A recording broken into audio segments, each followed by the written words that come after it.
So, in ancient India, right, the mythology actually states that the literal destruction of the entire universe was once um, narrowly prevented by this cosmic world-ending dance. Yeah, it's an incredible visual. It really is. And then if you fast forward thousands of years to, like, the concrete streets of modern Chicago, this woman prevented her own psychological destruction just by lacing up her sneakers and running 100 miles on the pavement. Which sounds completely unrelated at first glance. Right. Like, what could a mythical, multi-armed Hindu deity possibly have in common with, a grieving marathon runner just logging miles on a smartphone app? It's a huge leap. It is. But the answer actually lies in the most complex, the most profoundly neglected, and honestly, arguably the most powerful tool in modern psychological medicine, which is, of course, the human body. And, it is the ultimate paradox of how we treat human suffering today. I mean, we treat the mind as this supreme isolated command center. Yeah, like the brain is the boss of everything. Exactly. And the body is just seen as this mindless vehicle that, basically just carries the brain from meeting to meeting. Just a meat sack for the brain. Right. But when you look at the raw mechanics of trauma or grief or even like profound joy, the brain alone is entirely insufficient. Okay, I'm so glad you brought that up because that is the exact mission of our deep dive today. So, welcome everyone. We are exploring this whole concept of embodied healing. It's such a vital topic. It really is. And we're looking at a stack of material that spans, ancient tantric cosmology, the highly clinical world of modern somatic sex therapy, and grassroots urban running communities. Quite the mix. Yeah. But the through line connecting all of this is the idea that the physical body serves as the ultimate container for processing the things that our intellect just, simply cannot handle. So you can spend a decade in talk therapy. Oh, totally. Yeah. Analyzing your childhood, categorizing all your anxieties, and intellectually understanding your patterns. But if the nervous system is still trapped in a physiological holding pattern, well, nothing changes. Because you cannot outthink a survival response. Right. You really care. I mean, think about an animal in the wild.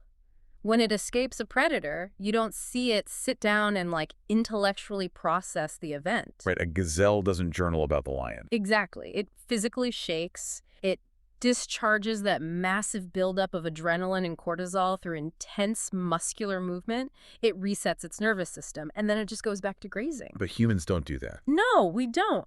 We have developed these massive prefrontal cortexes that are, brilliant at abstract thought, but they are terrible at biological closure. Oh, that's such a good way to put it. Biological closure. Yeah, so we experience a profound loss, a boundary violation, or even just chronic stress, and instead of physically discharging it, we internalize it. We think about it. We just spin our wheels. Right. And while the mind spins, the body quietly stores that raw, energetic imprint of the trauma in our fascia, our muscle memory, and our pelvic floors. The body basically becomes a living archive of everything the mind refuses to physically feel. Okay, let's unpack this. Because if the body's the archive, we really need to understand how to actually read it, and more importantly, how to clear it. Which is not always easy. No, definitely not. So to do that, we are going to start way out in the cosmos, like long before modern psychology even existed, to look at the ancient mythological frameworks that first mapped this all out. The foundational maps, really. Exactly. And from there, we'll move into the modern, structured world of somatic bodywork and consent. We'll look at the literal physiological mechanics of how synchronized breath and targeted touch can unlock that trapped trauma. Which it's super practical. It does. And finally, we'll see how those exact same principles apply to a pair of running shoes on the open road. It is a journey that moves from the vastness of the universe right down to the microscopic responses of your own nervous system. So let's start with the universe. When we dive into ancient Tantric cosmology, specifically the traditions rooted in Kashmir Shaivism, the entire framework of reality is built on two distinct archetypes, Shiva and Shakti. Yes. And I want to be super careful here because modern wellness culture often throws around the terms masculine and feminine energy in ways that feel, frankly, very reductive or like they're tied to societal gender roles. Yeah, it is a crucial distinction to make right up front. In this ancient cosmological context, masculine and feminine have absolutely nothing to do with biological sex or modern gender constructs. Right, you don't have to be a man to have masculine energy. Exactly. They are purely energetic principles. So Shiva represents the masculine principle, which is defined as unmanifested consciousness. Okay. Imagine a state of absolute abiding stillness It is the foundational ground of all being. It doesn't move, it doesn't change, it is pure witnessing awareness. This is like the silent observer. Precisely, the silent observer. But pure consciousness by itself is inert. I mean, it cannot create a universe alone. It needs a motivating force. And that's where Shakti comes in. Right. That is where Shakti enters. Shakti represents the feminine principle. She is dynamism. She is the manifested creative energy of the universe. So literally everything that happens. Yes. Every movement, every shifting atom, every burst of emotion, the biological drive to survive, all of that is Shakti. If Shiva is the canvas, Shakti is the paint, the brush, and the artist's hand. I love that. There is actually an 8th century hymn, the Sundaraya Lahari, that paints this picture perfectly. It essentially states that if Shiva is united with Shakti, he is empowered to create. Yes. But if he is separated from her, he is utterly incapable of even stirring. Like he is basically a dormant rock. Now, what's fascinating here is how Tantra views the inseparable nature of these forces. You really cannot isolate one from the other without causing complete systemic collapse. Which is kind of terrifying to think about. It is, and it's beautifully and often terrifyingly illustrated in the classical iconography of the goddess Kali. Wow. If you look at classical depictions of Kali, who is a very fierce, unbridled manifestation of Shakti, she is often standing or dancing on top of the supine, seemingly dead body of Shiva. Which, to a modern observer, looks incredibly violent. It does look violent, but it is deeply symbolic. It visually represents the philosophical truth that energy without consciousness Shakti, without Shiva, is chaotic, wild, and potentially destructive. Just a total loose cannon. Exactly. But consciousness without energy Shiva, without Shakti, is effectively a corpse. It is completely inactive. The universe only exists in the tension and union between the two. And to ground these massive abstract concepts, there's this incredible mythological story in the sources that acts as a blueprint for this dynamic. Yeah. It's the tragedy of Shiva and Sati. A very powerful myth. Yeah. So Sati is an incarnation of Shakti, the divine feminine. She and Shiva are married, representing that perfect cosmic union. But one day, they're walking through a forest and they encounter Lord Rama. And Rama is wandering around weeping because his wife Sita has been kidnapped. Right. And Shiva, who is the supreme consciousness, bows to Rama. Which introduces a seed of doubt. Sati is confused. She looks at Rama, who appears to be a completely ordinary, emotionally unstable mortal man crying in the woods. She's like, why are you bowing to this guy? Exactly. She questions why her husband, the embodiment of divine stillness, is bowing to him. And Shiva tries to explain that Rama is actually an incarnation of the god Vishnu playing a role, but Sati's super skeptical. She wants empirical proof. So she tests him. She does. She uses her power of illusion to disguise herself as Sita, the kidnapped wife, and appears before Rama. But Rama, being divine, instantly sees right through the disguise. He looks at her and asks, Divi, why are you alone? Where is Shiva? And this is the critical turning point in the myth. The moment Sati takes the form of Sita, a fundamental shift occurs. In Hindu tradition, Rama and Sita are revered, and Shiva views Sita as a mother figure. Yeah, so because Sati adopted the guise of a mother, Shiva's energetic relationship to her is permanently altered. He can no longer interact with her as a husband. The union is broken.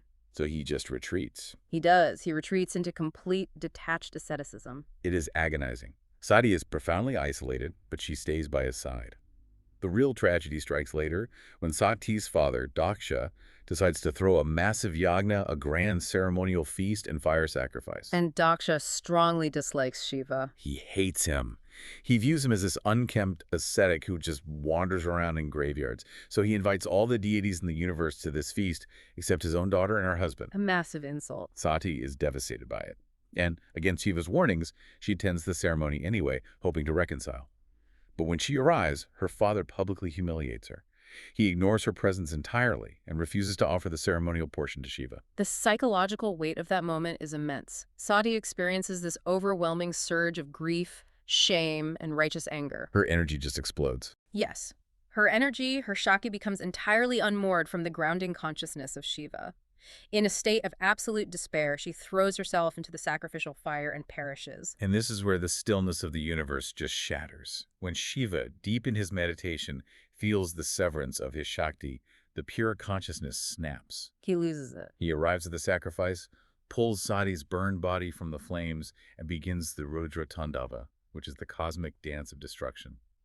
The mythology describes this dance as so violent, so deeply steeped in uncontrollable grief, that the entire universe begins to literally tear apart at the seams. It requires the intervention of another divine force. Lord Vishnu realizes that as long as Shiva is holding on to the physical remains of Sati, his destructive grief will consume reality. So Vishnu steps in. He does. Vishnu uses his discus to literally sever Sati's body into pieces while Shiva is dancing. As the pieces fall away from him, Shiva's destructive frenzy slowly subsides, and he eventually returns to his silent meditation. And the myth notes that the pieces of her body fell to the earth, creating the 12 Shakti Pithas, these sacred pilgrimage sites that are actually still venerated today. Yes, they are. Eventually, the feminine energy is reincarnated as Parvati, who undertakes grueling physical and spiritual penance to finally break through Shiva's icy detachment and reunite the cosmic pair. It's an epic cycle. It really is. But stepping back from the myth for a second, how does a story about ancient deities tearing the universe apart actually translate to the psychology of a person listening to this right now? Well, if we connect this to the bigger picture, Tantric philosophy teaches that this myth isn't happening out in the stars, and is happening constantly within your own nervous system. Wow. Okay. The macrocosm is perfectly reflected in the microcosm. The ancient texts detail that this cosmic interaction operates through 5 specific supernatural powers or forces that exist within all of us. What are those? There is Chit, which is pure consciousness; Ananda, the power of blissful awareness; Ika, the power of will or deep desire; Kriya, the power of action and manifestation; and Jnana, the power of knowledge and cognition. So basically, we all have this intricate cocktail of stillness and action, of logic and emotion, just brewing inside of us at all times. Exactly. And this ancient map aligns perfectly with modern analytical psychology. Think of Carl Jung's concepts of the anima, the unconscious feminine qualities within a man, and the animus, the unconscious masculine qualities within a woman. Right, the Jungian shadow stuff. Exactly. Jung posited that psychological suffering, neurosis, and a lack of fulfillment stem directly from a failure to integrate these opposing inner forces. It is the universal law of gender manifesting right in the psyche. I want to make this intensely practical for you listening right now.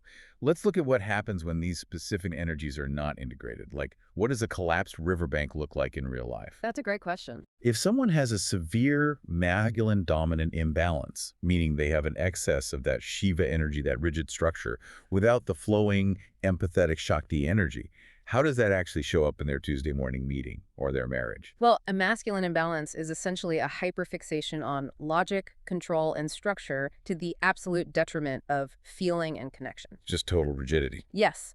Physiologically, this person is often locked in a low-grade sympathetic nervous system state. They are tense. They view the world purely in terms of utility and hierarchy. So they're always in fight or flight, basically. Exactly. In a workplace, this is the executive who implements draconian policies without any regard for employee burnout. In a relationship, it manifests as a complete inability to be vulnerable. Oh, I think we've all met that person. Right. They might respond to a partner's emotional distress by immediately trying to fix the problem with a sterile checklist, completely failing to offer the empathetic holding space the partner actually needs. They can't just be there. No, they can't. It is chronic overworking, an inability to sit in silence without feeling agitated, and a total disconnect from the intuitive signals of their own body. Makes me think of an analogy. The masculine energy is essentially the sturdy dirt banks of a river. It provides the container, the direction, the boundary. Yes. And the feminine energy is the rushing water itself, the lifeblood, the movement, the raw power. If you have a masculine imbalance, you basically just have a dry, cracked, lifeless ditch. There's all this infrastructure, but nothing is actually alive inside it. That is a brilliant way to visualize it. So what happens when we flip it? What are the symptoms of a feminine-dominant imbalance where the rushing water has completely overwhelmed the riverbanks? This is when the flowing, receptive, emotional energy lacks any structural containment. Psychologically, it often looks like profound directionlessness. Just all over the place. Exactly. This person might have a million incredible, intuitive, deeply creative ideas, but they lack the masculine discipline, the kriya, the action, to ever bring them to fruition. They are entirely governed by the shifting tides of their emotions. That sounds exhausting. It is. In relationships, this looks like a severe inability to set boundaries. Because they are so highly attuned to the feelings of others, so empathetic, they chronically self-sacrifice. You have to just merge. Yes, they merge with other people's needs to the point of completely losing their own identity. The floodwaters wash away the town. Precisely. True psychological and physiological health is the integration of both. It is the water flowing with immense power and vitality, securely held within strong, defining banks. When a person achieves this balance, their intuition informs their logic. Their deep empathy is protected by unwavering boundaries. Now, understanding these concepts conceptually is one thing, but the ancient practitioners didn't just sit around talking about riverbanks, right?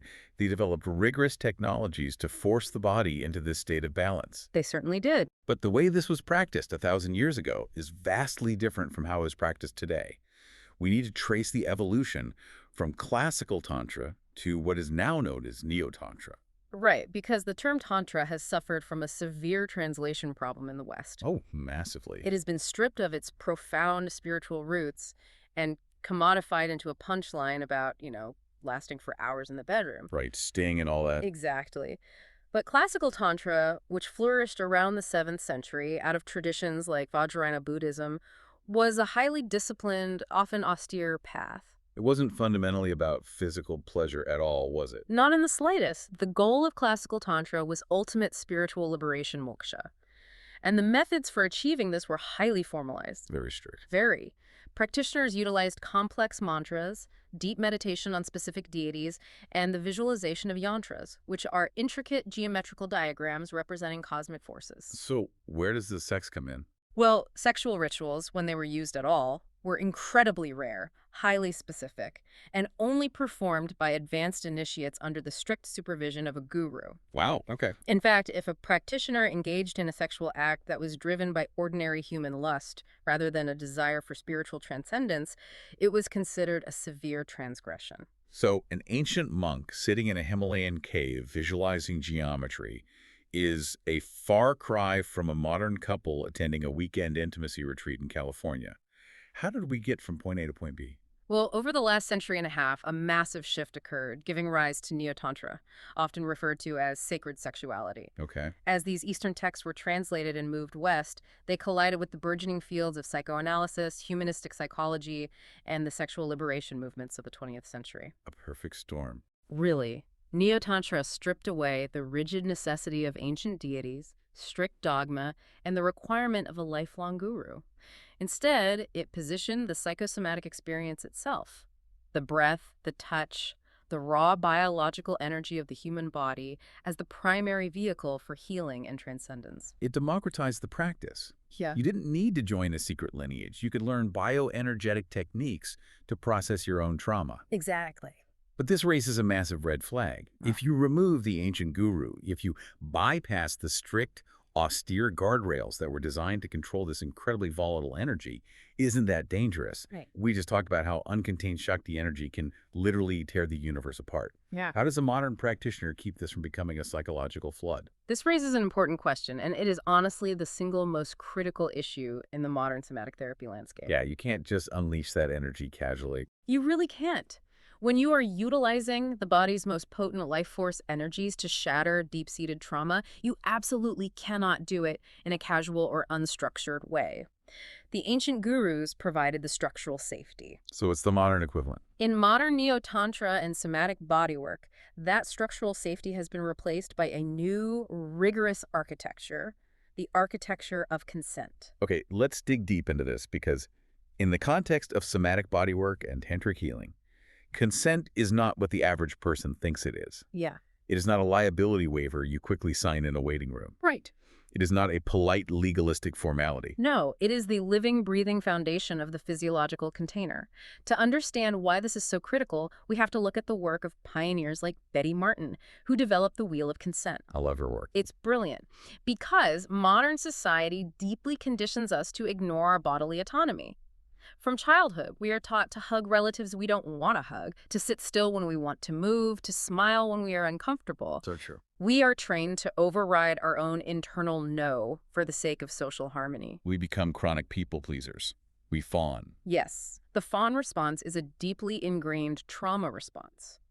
When a person steps into a somatic therapy environment, a space designed to unlock buried emotional pain through touch and breath, If they are still operating out of that fawning conditioning, the therapy will not only fail, it will actively re-traumatize them. Wow, so it makes things worse. Exactly. They will simply endure the experience, disconnecting from their body just like they always have. So how does a practitioner short-circuit that trauma response? By transforming consent from a static agreement into a continuous, active biological dialogue, in this framework, a no is never viewed as a rejection, an insult, or a failure. It's not a bad thing. Not at all. A no is celebrated. It is viewed as an empowered, sacred expression of the client's absolute truth in that given millisecond. And conversely, a yes must be radically enthusiastic. It has to be a hell yes. Exactly. If there is any hesitation, any sense of obligation, any hint of, I guess this is okay, it is treated entirely as a no. The practitioner's role here requires an astonishing level of attunement. They aren't just waiting for the client to verbally say stop. Because, as we just established, trauma survivors often physically cannot find the words to say stop. Right, their throat tightens, they freeze. Yeah. So, a trauma-informed practitioner is actively reading the client's autonomic nervous system. They are essentially biotracking. The practitioner is constantly monitoring the sympathetic nervous system, which governs our fight, flight, or freeze responses. Before a conscious thought even forms in the client's brain, their body will signal a boundary. What does that look like? The practitioner is looking for microfluctuations, a sudden slight shallowness in the breathing pattern, a microscopic tensing of the jaw or the pelvic floor, a drop in skin temperature, a subtle shift of the eyes. So tiny things. Very tiny. But when the practitioner observes any of these sympathetic spikes, they immediately pause. They remove their hands. They check in. They recognize that a physiological boundary has been hit, even if the client's conscious mind hasn't registered it yet. I want to pause on that because there is a pervasive, dangerous myth in spiritual communities that true enlightenment requires full surrender. This toxic idea that you just have to let go of all your boundaries and accept whatever the universe or the practitioner does to you. It is a profound misunderstanding of what surrender actually means. Totally. Surrender does not mean abandoning your boundaries to someone else.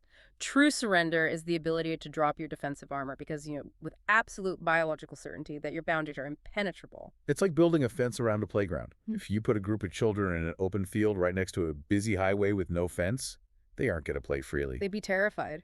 Exactly. They are going to huddle in the center, constantly looking over their shoulders, terrified of the danger. Yeah. But if you build a massive, reinforced 10-foot steel fence around that field, suddenly the children can run wild. Yes. They can close their eyes, spin around, and completely surrender to the play because they know exactly where the edge is and they know the edge will keep them safe. Unwavering boundaries are the fence. That is a perfect analogy. And consider the neurobiology of what happens when that fence is tested. Okay, let's hear it. Imagine a client on a massage table. They have a history of having their boundaries deeply violated. The practitioner applies a certain pressure, and the client feels a sudden wave of panic. Fighting through years of fawning conditioning, the client manages to whisper, "No, please stop." What happens next? In a fraction of a second, the practitioner completely stops. They pull back. They don't sigh. They don't ask for an explanation. They don't take it personally. They simply honor the boundary with total neutrality and warmth. And what does that do to the brain? In that precise moment, the client's brain undergoes a seismic shift. The amygdala, the brain's threat detection center, which was firing alarms, suddenly realizes that the environment is responsive. It realizes it's safe. Right. The nervous system registers, I spoke, I was heard, my voice has power, I am entirely safe. That single experience of having a no flawlessly honored does more to heal trauma than 100 hours of talking about it. Wow. And ironically, it is only after the nervous system realizes it is safe to say no that the body can ever truly open up to a profound, vulnerable yes later on. So we have built the container. The structural integrity of the riverbanks is secure. With that psychological safety established, how do we actually begin to move the water? Let's start with the basics. Right. How do two people in a tantric practice begin to merge their individual nervous systems into a shared flow? Before we even discuss physical touch, we have to look at the most fundamental biological rhythm we have, which is the breath. Breath is the bridge between the conscious and the unconscious mind. It is the only autonomic function of the body, like your heartbeat or digestion, that you can also consciously control. Which is wild if you think about it. It really is. In tantric traditions, the mastery of breath, known as pranayama, is not just about relaxation. It is an alchemical tool used to alter consciousness. When you look at couples who practice this kind of somatic connection, there are specific, highly structured breathing rhythms they utilize to dissolve the space between them. The first is circular breathing. Yes. This isn't just taking deep breaths together. It is an intentional, continuous loop. As one partner inhales, the other exhales, creating this unbroken cycle of energy exchange. The physiological implications of this are profound. When you engage in continuous, deep, rhythmic breathing, you are heavily oxygenating the blood. You're changing the chemistry. Exactly. You are altering the balance of oxygen and carbon dioxide in the brain, which naturally heightens physical sensation and alters your state of consciousness. But it's not just chemistry, is it? No, beyond the chemistry, there is the neurological mirroring. As you lock eyes with your partner and perfectly match the rise and fall of their chest, your heart rate variability, your HRV, begins to synchronize. Your brain waves actually begin to entrain with theirs. That is so cool. Then there is isolated breathing, where practitioners deliberately hold the breath in specific regions, like expanding the belly or the chest, to cultivate internal pressure, what they refer to as kundalini heat. Building that internal fire. Right. There's vaulting breath, utilizing the exhale like a forceful bellows to actively push energy up the spinal column. And Odaka Kriya, a more advanced practice combining rhythmic breath retention with internal muscular locks or bandhas. It's a very active practice. Here's where it gets really interesting, but also where I need you to translate the mysticism into science. The ancient texts claim that as a couple synchronizes their breath this way, they literally dissolve the illusion of separateness. Yes, that's the claim. They stop being two people and become one integrated entity. Are we just hyper-oxygenating our prefrontal cortex until we feel a little lightheaded and euphoric? Or is there a tangible psychological mechanism at work here? It is not a trick. It is a literal override of the ego's default mode network. The default Yes. network. The prefrontal cortex is the part of your brain responsible for your sense of a separate self. It is the voice in your head that constantly analyzes, judges, worries about the future, and maintains the barrier between me and you. The inner monologues. Exactly. When you give your mind the intensely demanding task of perfectly mirroring another human being's complex respiratory rhythm, that default mode network is forced to quiet down. It literally lacks the bandwidth to maintain your neurotic internal monologue. So the ego just goes offline. Exactly. And as the analytical mind recedes, the nervous systems of the two individuals co-regulate into a shared parasympathetic state, a state of profound safety and rest. Oh, that makes so much sense. From that space, you aren't just a separate individual observing a partner. You are a single biological feedback loop. You become unified co-creators anchored in the present moment. And you can't be defensive in that state. Biologically impossible. You cannot be locked in a synchronized, heart-centered breathing pattern and simultaneously hold on to resentment or anxiety. The body simply won't allow it. It's astounding that the simple mechanics of air moving in and out of the lungs can completely dismantle our psychological defenses.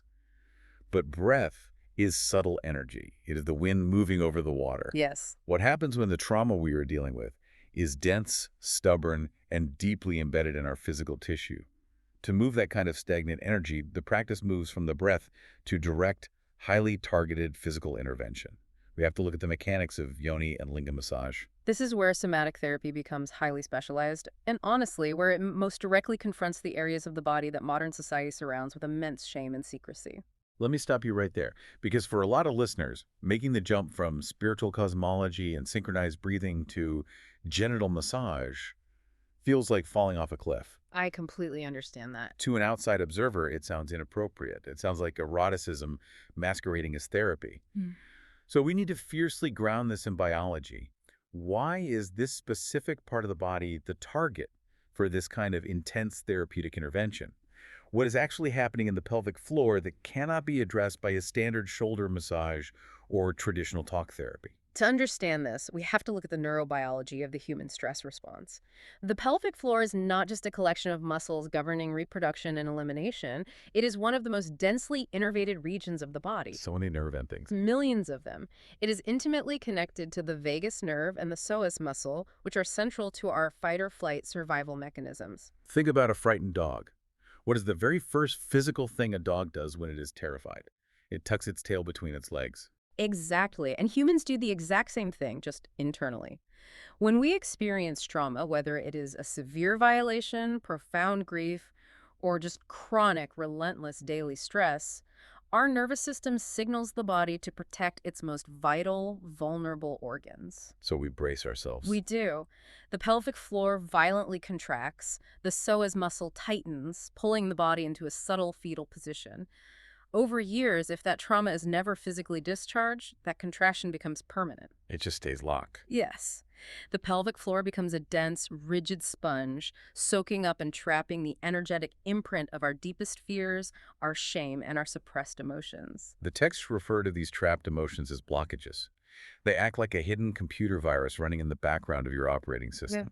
You might not even know it's there, but it's draining your energy, causing chronic pelvic pain, emotional numbness, and deep disconnection from your own vitality. Which is why the Sanskrit terminology used in these practices is so important. Yoni translates roughly to sacred space or sacred temple. Lingam refers to a pillar of light or divine power. It reframes it entirely. Exactly. The language itself reframes these areas away from shame or mere biological function and elevates them to centers of profound energetic potential. So how does a practitioner actually approach this sacred space to clear the virus? Because the preparation is intense. A client doesn't just walk in after a stressful day at the office and jump on a table. No, the preparation begins days in advance. To clear the physical vessel, clients are often advised to abstain from nervous system stimulants like caffeine or alcohol for 48 hours. Get the system clean. Yes, they may engage in light dietary cleansing and arrive with an empty stomach, ensuring that the body's energy isn't diverted to heavy digestion. And when the session actually begins, the practitioner doesn't go anywhere near the pelvic floor right away. That would trigger a massive defensive spike in the client's amygdala. It would ruin the entire container. The texts outline that the session always starts with a comprehensive full-body massage. The singular goal here is to activate the parasympathetic nervous system, the rest and digest state. The practitioner uses broad grounding strokes to communicate to the client's body. The fence is up, you are safe, you do not need to brace for impact. Only after that deep foundational safety is verified through the client's breathing and tissue response does the practitioner move to targeted touches. And the techniques are very specific. Extremely. The techniques detailed for yoni massage, for instance, are highly specific and technical, completely removed from conventional erotic stimulation. The sources describe a very clinical yet profoundly attentive approach. There is circling, where the practitioner uses the pad of a finger to trace the external structures, mapping out areas of numbness or hypersensitivity. Just feeling for the blocks. Right.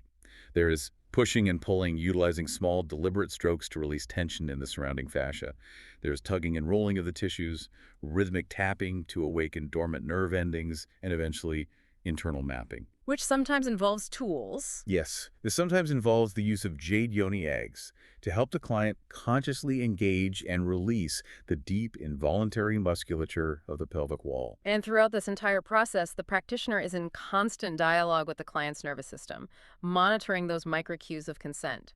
As the physical tension begins to unravel, an immense amount of stored energy is released. So what do they do with all that energy? To manage this, practitioners often utilize a technique known as edging. We need to explain edging carefully because in conventional terms, building sexual arousal is a linear path designed to end in a localized climax, just a quick discharge of tension.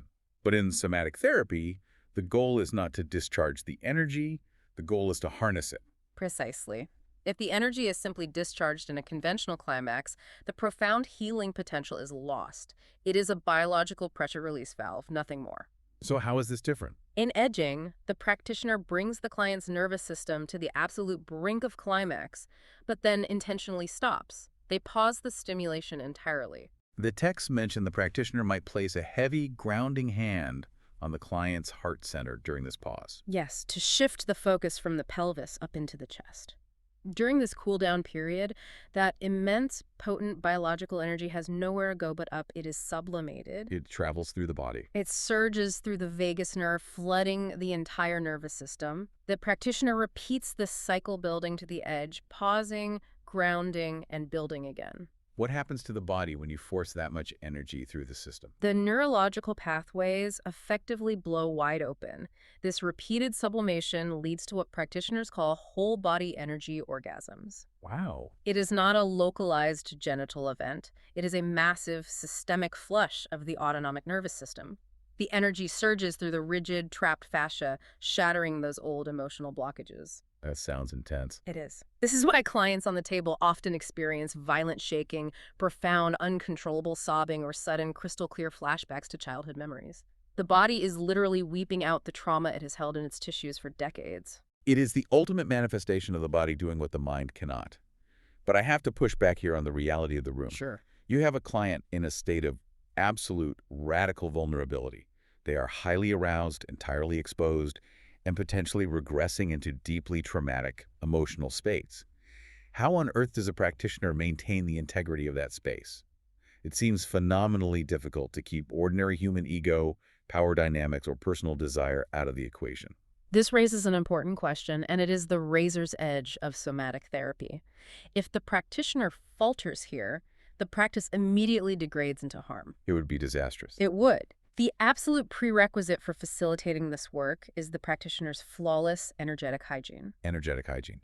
Meaning what exactly? Meaning the practitioner cannot enter that room seeking any validation, any sense of power, or any personal pleasure from the client's experience. They have to be completely empty. Exactly. If a practitioner is harboring their own unresolved need for intimacy, their nervous system will unconsciously project a subtle, demanding energy onto the client. The client's body will instantly detect that the practitioner wants something from them, and the parasympathetic safety net will collapse. The client will just return to fawning. Immediately. To hold that space, the texts emphasize the necessity of embodying true yang energy. And again, we have to strip away the toxic modern associations with that word. Yang energy is not aggression. It is not dominance. True yang energy is the ultimate expression of Shiva. Yes. It is unwavering, diamond-like focus. It is absolute self-mastery and profound selfless compassion. The practitioner must be the immovable riverbank. They must hold the space so perfectly, with such pristine detachment and deep care, that the client feels entirely free to unleash the chaotic floodwaters of their own trauma without fear of drowning or judgment. The integrity of the practitioner is the sole metric of safety. Okay, so we have spent a lot of time exploring these incredibly specialized, intimate environments. The candlelit rooms, the massage tables, the synchronized breathing. But what if you don't have access to a trauma-informed somatic therapist? Most people don't. Right. What if the container for releasing trapped emotion isn't a massage table at all? What if it's just you, a pair of running shoes, and the asphalt? This is where we see the universal truth of these ancient principles. The nervous system doesn't care if you are in an esoteric tantric ashram or running through a Midwestern city. The mechanics of embodied healing remain exactly the same. Which brings us to the final source in our deep dive today. It's a story that on the surface feels like a sharp left turn from ancient cosmology, but it perfectly encapsulates everything we've just discussed. It is the story of Kayla Jeter and her 100 Miles of Summer Challenge. A magnificent example of utilizing the raw physicality of the body to process a psychological flood. Kayla's story starts out incredibly mundane. She was a former collegiate and professional volleyball player who moved to Chicago in 2018. She didn't own a car, and she wanted to learn the geography of her new city, so she started running. Makes sense. But because she came from a highly competitive, performance-driven sports background, she hated it. She treated running as a punishment, a grueling metric she had to conquer. So she created a personal bet. Could she force herself to run 100 miles over the 4 months of summer? At that point, it was purely a manifestation of unbalanced masculine energy. Totally. It was all Icha and Kriya willpower and action driven by a desire to dominate the miles. Exactly. But then, in the spring of 2019, the universe shattered. Her mother was diagnosed with a fatal cancer. Suddenly, the context of Kayla's entire life changes. She finds herself sitting in endless hospital rooms, entirely overwhelmed by the suffocating, chaotic grief of watching her mother decline. She was drowning in that wild, unmoored Shakti energy. Yes. The last thing she wanted to do was keep up with a grueling fitness challenge. But by this time, she had started posting about her challenge online, and a tiny community had formed. Just 12 people. 12 people on a fitness app. Mm-hmm. But those 12 people knew the reality of her situation, and they were waiting for her to log her miles. They weren't demanding she perform. They were just witnessing her. Which is huge. And Kayla found that when she finally forced herself out the door, the physical act of running fundamentally transformed. It stopped being a punishment. It became a vital, desperate necessity. The repetitive, exhausting, rhythmic act of putting one foot in front of the other became her container. It held her together. Her mother passed away that June, right in the brutal center of the challenge, and Kayla kept running. If we map this onto the principles we've discussed today, The brilliance of what she intuitively did is astounding. Grief cannot be intellectualized. You cannot sit in a chair and think your way out of the devastation of losing a mother. The mind just breaks. The nervous system is overloaded. So Kayla used the absolute structure of the run, the divine masculine principle of Shiva, to hold her grief. The discipline of lacing up the shoes, the steady metronomic rhythm of her breathing, the literal jarring impact of her feet pounding the pavement, those were her sturdy riverbanks. She built a fence around her grief. She did, and within that fiercely structured physical container, she was entirely safe to unleash the chaotic feminine flood of her mourning. She could cry, she could rage, she could fall apart, because the forward momentum of the run would not let her collapse entirely. The physical body was metabolizing the emotional pain that her mind was completely incapable of holding. And the most beautiful part of this story is her radical authenticity. She didn't use the app to post glossy, aspirational fitness selfies. No, she kept it real. She posted the ugly truth. She documented the days she couldn't breathe. She logged the runs where she just walked for 20 minutes and sobbed on the sidewalk. And because she shared that raw reality, the movement exploded. Especially when 2020 hit. Fast forward to the pandemic in 2020, when the entire globe was suddenly drowning in collective grief, isolation, and a total loss of control. Millions of people suddenly realized their minds couldn't handle the reality of the world. They desperately needed a container. And they found it in her framework. The 100 Miles of Summer Challenge grew from 12 people to over 260,000 participants globally on the Strava app. And for anyone listening who feels overwhelmed by their own stored trauma or anxiety, Kayla offers incredibly practical, zero-barrier advice on how to build your own container today. She says, break the structure down into manageable pieces. 100 miles over a summer is roughly 1 mile a day. Very doable. If distance is too intimidating, eliminate it entirely. Prioritize time. Just make a structural agreement with yourself. I am going to go outside and move my body for exactly 20 minutes. It doesn't matter if you run, walk, or crawl. The structure is the 20 minutes. She heavily advocates for walk-run intervals, which is essentially giving yourself permission to fluctuate between the intense effort of the run and the restful recovery of the walk. It's a perfect mirroring of the body's natural energetic cycles. Exactly. She also highlights the importance of removing decision fatigue to protect the structure. Set your shoes by the front door the night before. Lay out your clothes. Remove every single micro-barrier between your conscious mind and the physical container of the movement. Making it as easy as possible to just start. So what does this all mean? When we look at this massive, eclectic journey we've taken today, what is the ultimate truth here? Whether you are a dedicated practitioner engaging in highly structured, esoteric tantric breathwork with a partner in a specialized studio, or you are a grieving daughter lacing up your sneakers to run a slow, agonizing mile in the rain while crying over a lost parent, you are engaging in the exact same sacred technology. You are utilizing the brilliant, ancient machinery of the human body to process the immense weight of human existence. Yeah. You are doing the vital work of embodied healing. And we cannot ignore the parallel of the community. In somatic therapy, the practitioner is the container. In Kayla's story, those 250,000 strangers on an app functioned identically to the boundaries on a massage table. They held space for her. They didn't try to offer platitudes, they didn't try to fix her grief, and they didn't look away. They simply witnessed her pain and ran alongside her. That communal witnessing creates the ultimate safety required to fully surrender to the reality of what is happening inside you. It proves that healing is fundamentally a physiological and relational act, not merely an intellectual one. It is truly staggering when you step back and look at it all. Okay, let's unpack this one last time just to synthesize the immense ground we've covered today in this deep dive. We cover a lot. We started out in the cosmos, exploring the ancient myth of Shiva and Shakti. We learned that every single one of us carries the architectural stillness of the masculine and the chaotic, creative floodwaters of the feminine within our own nervous systems. We track the fascinating historical evolution of those concepts, from the rigid, guru-led asceticism of classical Tantra, where sex was heavily restricted, into the democratized, body-centric world of modern Neotantra. We examine the absolute necessity of psychological structure, discovering how unwavering, flawlessly communicated consent builds the vital playground for healing.